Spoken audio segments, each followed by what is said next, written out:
एक बार की बात है, एक साधु एक गांव से गुजर रहा था।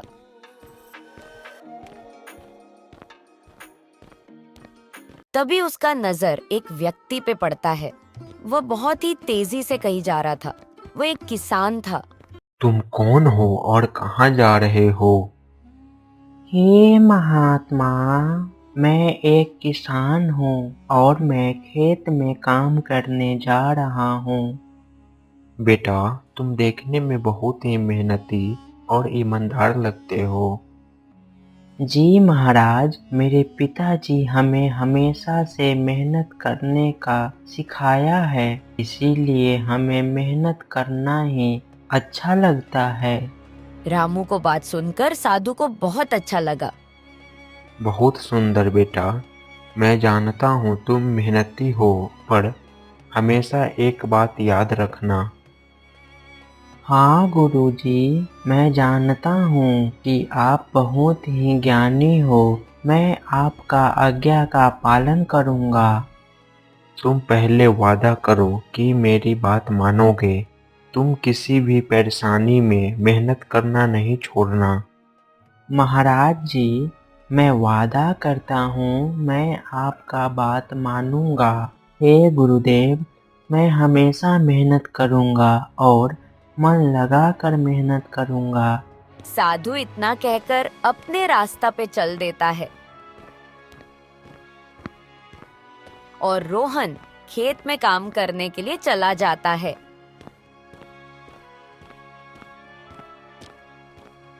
साधु को चलते चलते शाम हो जाता है।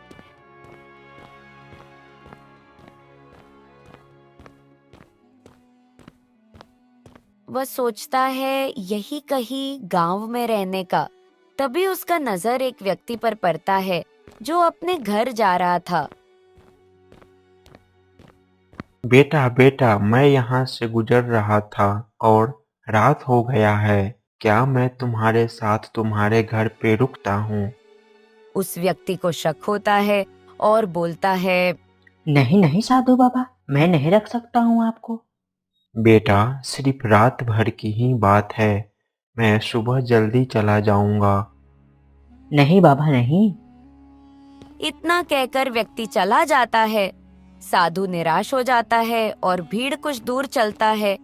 तभी उसका नजर एक छोटी सी घर पे पड़ता है। साधु वहां जाता है और बोलता है, बेटा, कोई घर में है? लेकिन कोई नहीं आता है। साधु फिर से आवाज लगाता है। बेटा, कोई घर में है? तभी घर से एक व्यक्ति निकलता है। अरे यह क्या वही रामू होता है जो साधु को पहले मिला था। रामू देखकर चौंक जाता है और बोलता है, महाराज जी आप। हाँ बेटा, मुझे यहाँ से जाते जाते रात हो गया। मैंने सोचा कहीं रात गुजार लूं। हाँ हाँ गुरुदेव आइए। तभी साधु रामू के घर में जाते हैं और बैठ जाता है। रामू पानी लाकर साधु को देता है। गुरुदेव ये लीजिए, पानी पी लीजिए। धन्यवाद बेटा। रामू बहुत ही गरीब होता है। उसके पास खाने के लिए कुछ नहीं होता है। तब वह अपना खाना लाकर साधु को खिला देता है और खुद भूखा रह जाता है। अगले सुबह बेटा, मैं अब चलता हूँ। मेरे पास देने के लिए कुछ नहीं है, परंतु तुम ये हमारी छड़ी रखो। ये एक जादुई छड़ी है। तुमको किसी भी चीज का जरूरत होगा तो तुम इससे मंगा लेना। साधु इतना कहकर चला जाता है। रामू सोचता है, क्या यह सच में काम करता है? तभी रामू को जोरों का भूख लगा होता है। वह सोचता है, क्यों न खाना मंगाया जाए। तभी रामू, हे जादुई छड़ी, मुझे भूख लगा है और मुझे खाने के लिए खाना आ जाए। इतना कहते ही रामू के पास खाना आ जाता है। अच्छा, ये बहुत ही अच्छा है। ये तो सच में जादुई है। रामू खाना खाकर और खेत के तरफ चल देता है। रास्ते में उसे एक गाय मिलता है जो बहुत ही बीमार होता है। रामू सोचता है। क्यों ना मैं अपने जादुई छड़ी से ये गाय को ठीक कर दूं। तभी रामू जादुई छड़ी निकालता है और बोलता है। हे जादुई छड़ी, आप इस गाय को ठीक कर दो। रामू को इतना बोलते हो गाय ठीक हो जाता है और खरा हो जाता है। यह देखकर रामू बहुत ही खुश हो जाता है और फिर खेत की तरफ चल देता है। खेत पहुंचकर रामू खेत में काम करने लगता है। काम करते करते रामू थक जाता है।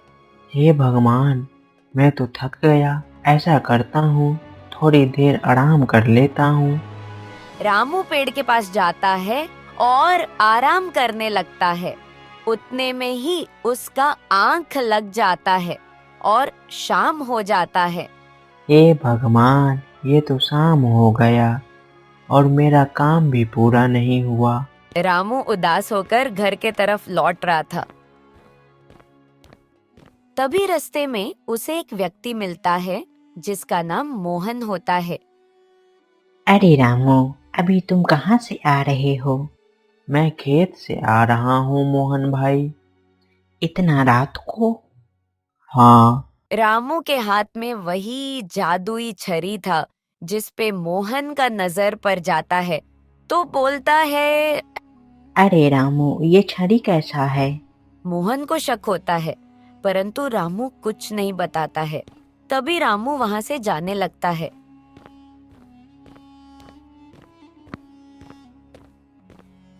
लेकिन मोहन को शक था, इसीलिए उसने रामू का पीछा करने लगा। थोड़ी दूर जाने पे रामू को एक लड़का रास्ता में बैठा मिलता है। बेटा, तुम कौन हो और क्यों रो रहे हो? मेरा नाम सोहन है और मुझे भूख लगा हुआ है। रामू के पास खाने के लिए कुछ नहीं था। तभी रामू जादुई छड़ी निकालता है और बोलता है।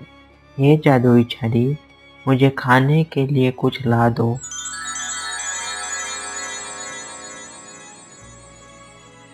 तभी खाना आ जाता है। ये लो बेटा, तुम खाना खा लो। लड़का खुश हो जाता है और ये सब मोहन चुपके से देख रहा था। तभी मोहन के मन ये लालच आता है। ये तो कमाल का छड़ी है। इससे जो मांगते हैं वह मिल जाता है। इसे मैं रामू से चुरा लूंगा।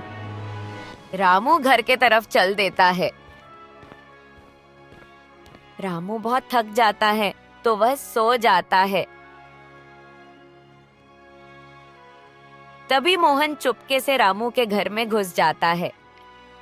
अच्छा हुआ रामू सो गया। अब हमें यह छड़ी चुराने में आसानी होगा। जैसे ही मोहन वह छड़ी लेकर घर से निकलता है, तभी वहां पे साधु बाबा प्रकट हो जाते हैं। मूर्ख इंसान, तुमने ये बहुत बड़ा गलती किए हो। तुम कौन हो बाबा और मुझे क्यों रोक रहे हो? ये छड़ी मेरा है और मैंने रामू को उसके मेहनत और ईमानदारी के कारण दिया हूँ, और तुम इसे चोरी कर रहे हो। लाओ, ये मुझे दे दो।